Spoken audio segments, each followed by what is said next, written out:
What up?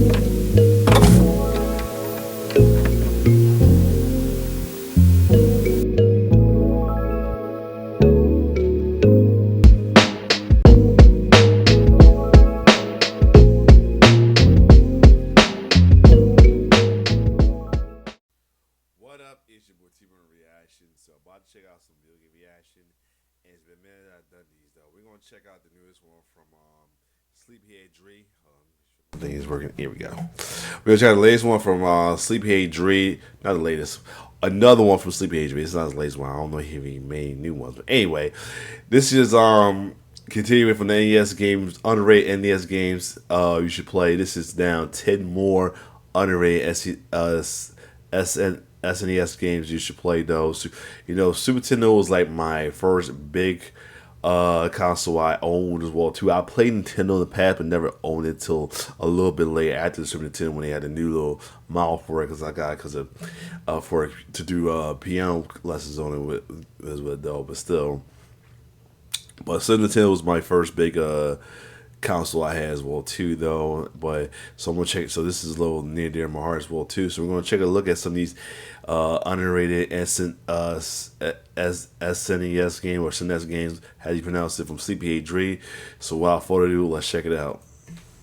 So my original underrated SNES games video did very well in YouTube's mysterious algorithm, but I noticed in the comments I missed a ton of games that could have been added in. While I don't regret the first video, I definitely left off a bunch of very good underrated games that should have a spotlight put on them. So I hope this video helps the notion for all the entertainment that I left off. Side note, I try to go for variety in these lists, so if I leave anything off, there's not any sort of maliciousness with the choice, you know, unless it's Bubsy in no particular order. Here are 10 more underrated Super Nintendo games you should play. Yep, here we go.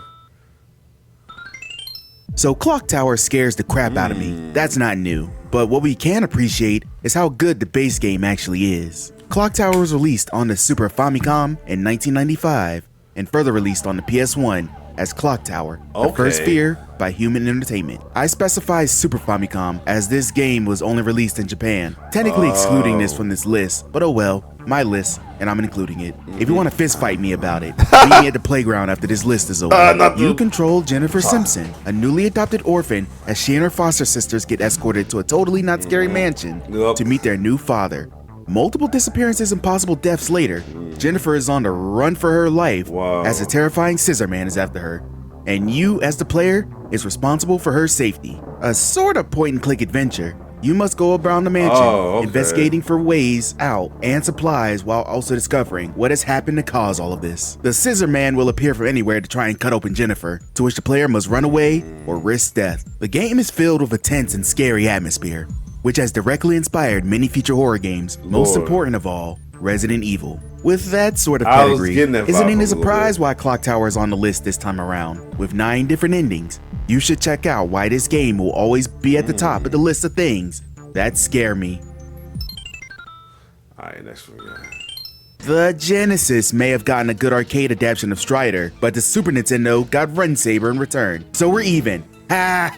Run Saber was released on the Super Nintendo in 1993 by Horisoft and Atlas. A side-scroller, you control either a male or female Saber cyborgs as they fight to save the planet from robots, mutants, and even their own malfunctioned brother. You get a standard sword attack, mid-air attack, and a limited screen clearing attack, and that's it against the wave of enemies and bosses you come across. Levels are broken down as giant landscapes that are navigated with a directional arrow that tells the player character where to go, that is only broken up with mini-bosses, with a final boss at the end of each level. Like I hinted at before, this game is best compared to Strider with its fast-paced action and gameplay. Since Strider never came to the Super Nintendo, but the Nintendo for some reason, Run Saber will quench that thirst for an action game that really doesn't get the attention it deserves. Okay, that's cool.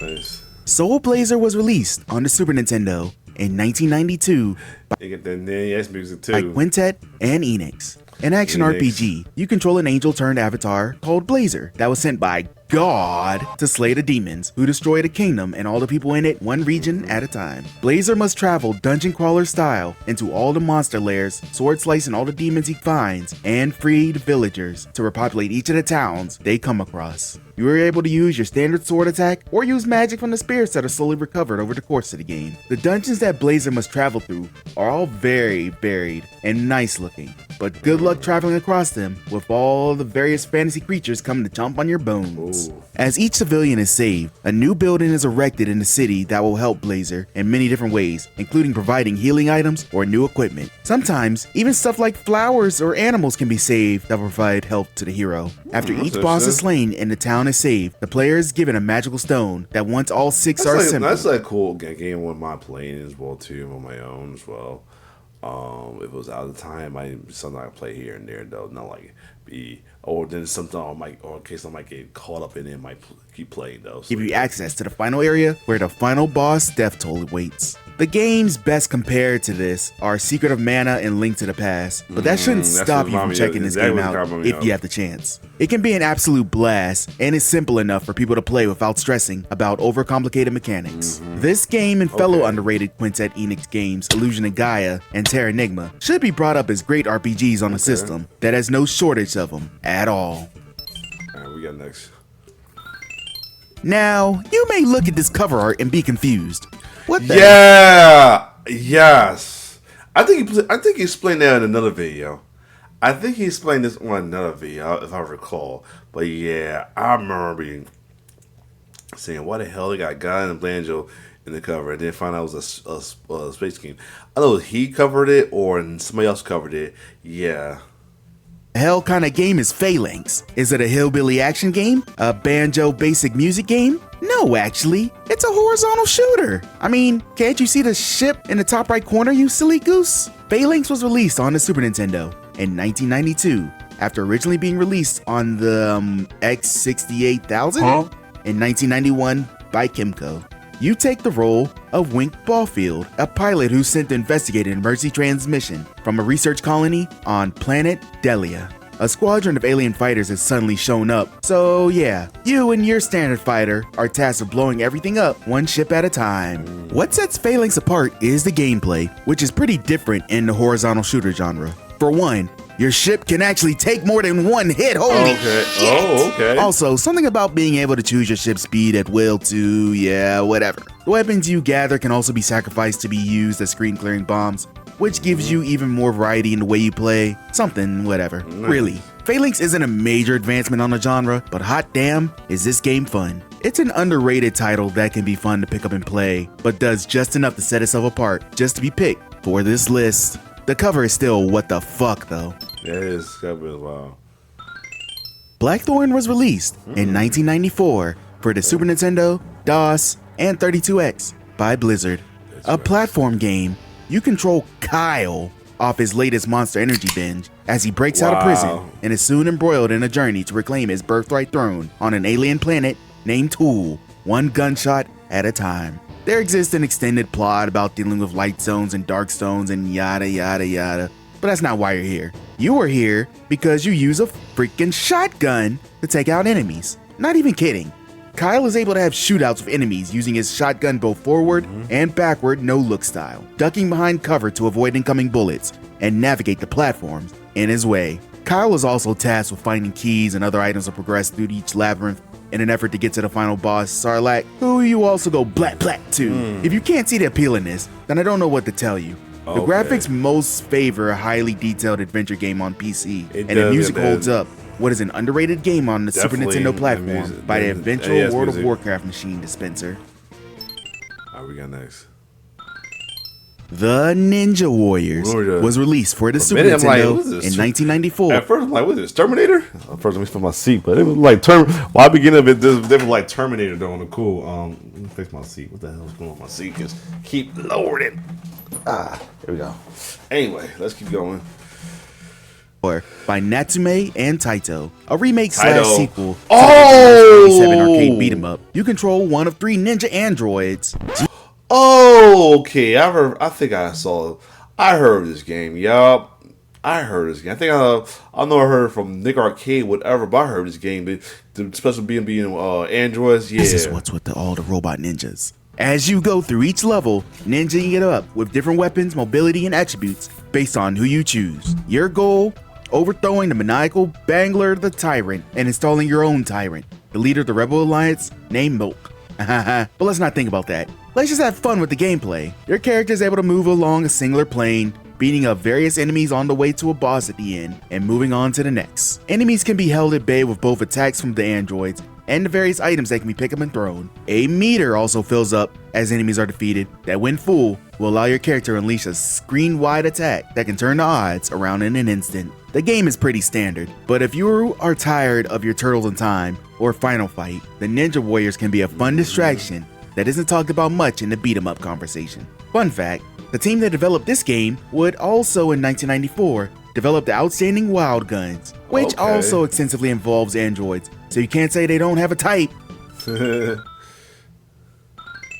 Total Carnage! The sequel to Smash TV, Total Carnage was released in 1992, first for arcades, with a Super Nintendo port coming in 1993 by Midway. Like its predecessor, Total Carnage is a twin-stick overhead shooter, with the left stick controlling your character's movements, and the right button pad controlling where you shoot. Instead of a TV studio, you were in war against General Akboob and his mutant army across multiple battlefields, blowing up everything you can.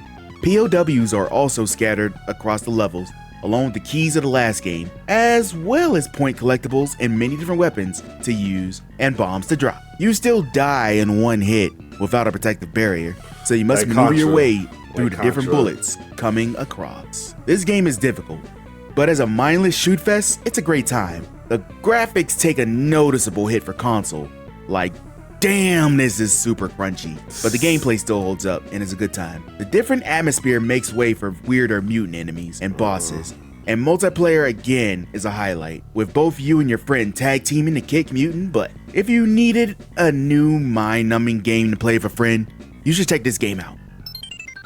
Alright. It's Morphin' Time! Mighty Morphin Power Rangers, the movie, was released for the Super Nintendo in 1995 by Natsume and Bandai. There exist further games for the Game Boy, Genesis, and Game Gear, but those were developed by different studios, leading to significant gameplay changes. You control your choice of Power Ranger from the movie as you go from level to level, beating up the putties that Ivan Ooze deploys, as well as villains from the second season of the TV show at the end. You start out the level on Morph. It can only transform once you defeat. It was interesting how their version. It was two versions of the movie. The one for it's like both the first one. There was like two different versions. The first of the Power Ranger one. First one was like kind of same play as this, but the original one was like Zack and all as well too. Where the Genesis was like more of a fighting game, and then this one is like continuation from the last game, but the newer season guys and the second season character, the second season enemies character, but the boss is Ivan Ooze, and where the next one is mixture of Ivan Ooze and it's got the Power Rangers movie outfit based on the movie, but also has a little flashback with the earlier season 2 in a way, which is interesting though. But still, either way, it's still a cool game though. Beat enough villains and collect the morphing pickups. From there, you get stronger and change your moveset. The game is your standard beat 'em up fare, but with the added feature of 2 dimensions that can be crossed at will, similar to SNK fighting games. This game is another that can be played multiplayer and will be a joy to you and your friend to continuously yell, "It's Morphin' Time!" over and over. The game is impressive graphically, with the transformation sequences standing out in particular, and the music is vastly underrated with its rock track. The game doesn't reinvent the beat-em-up wheel, but it doesn't have to really. It does what it does very well and should be appreciated as such. We had Ninja Warriors, and now, watch out, we have Metal Warriors. Metal Warriors was released on the Super Nintendo in 1995 by LucasArts and Konami. A side-scrolling running gun, you control Lieutenant Stone as he defends the United States government against a Dark Axis military force using different mecha suits to help him on his way. Inspired by various mecha anime and video games previously released, this game was very cyberpunk stylized, and it really makes it stand out. Lieutenant Stone pilots one of 6 different suits that have their own attributes and weapons, and navigates through different levels, taking out other robots, structures, and soldiers firing upon him. Unlike most other games, there is no HUD, so you must pay attention to your mech to gauge how damaged it is. Oh, okay. And if it gets too damaged, Lieutenant Stone can manually maneuver outside with a pistol and jetpack to either find another mech or go at it alone. You shouldn't do that unless required, as your character will get smeared like a bug on the windshield. Metal Warriors is really ambitious, with the outstanding graphics really making the environment and characters shine. The game is fun to play, and the ability to play around the various mechas is an exciting time. One thing though, this game is hard. It's not a Battletoads, but don't be surprised if you are ejected from your favorite mech sooner than later, because it got shot up faster than you like this video. Right. Pretty please. The Secret of Evermore? Don't you mean Secret of Mana? No, that's an entirely separate and more popular game. Secret of Evermore was released on the Super Nintendo in 1995 by Square. An action RPG much in the vein of Secret of Mana. You control a boy and his weird alien dog as they go across the world of Evermore, exploring 4 different time period zones in an effort to return home to the real world. Sharing similar gameplay to the Secret of Mana, you control either the boy or the dog and fight various enemies in real time, pausing to navigate the ring menus and choose different weapons, settings, and items. You gain experience to level up and gain new abilities and weapons to defend yourself. The enemies, items, and even your dog changes with the different time period environments, and that provides a great contrast as opposed to the fantasy setting of Secret of Mana. The Secret of Evermore was received positively, but it wasn't giving a lot of attention due to not being a proper follow-up from the Secret of Mana, which disappointed players. This is unfair, as the rescope environment provides a contrasting difference with the original Mana game and makes it stand out on its own merits, despite sharing many elements. In my opinion, The Secret of Evermore should be appreciated more, if not as much, as The Secret of Mana. If you finish the first game, The Secret of Evermore should provide a fun follow-up for you to continue on your RPG binge. Have any other Super Nintendo games that I should have highlighted? Leave them in the comments. Maybe I'll make a third video if there's enough attention. Till then, hope you have a great day. See ya next time. Alright, cool. There you have it though. So yeah, there you have it. Ooh, that's interesting. I like, cause yeah, that's an interesting one to check out. I might get a chance to as well too. Though, let me go on Sleepyhead Tread and probably add that to my collection though, cause you know, if you're been familiar with Nintendo games though, the earlier ones was always in the, no matter what it was like Nintendo license. It was around the black box as well too. I wonder that's the newest one that came out. Oh yeah, I went with Game Boy. So the Black Box, yeah, that's newest. This is one of the newest ones. So yeah, I'm gonna check that out when I get a chance. Other than that, though, shout out to Sleepyhead Dread. These videos is always cool to check out. Fun nostalgia to look back in time as well too. So yeah, other than that, if you like my reaction, like, share, subscribe to my YouTube channel. Add this to my playlist. The new one he got out. It's your boy T-Bird signing off. One love.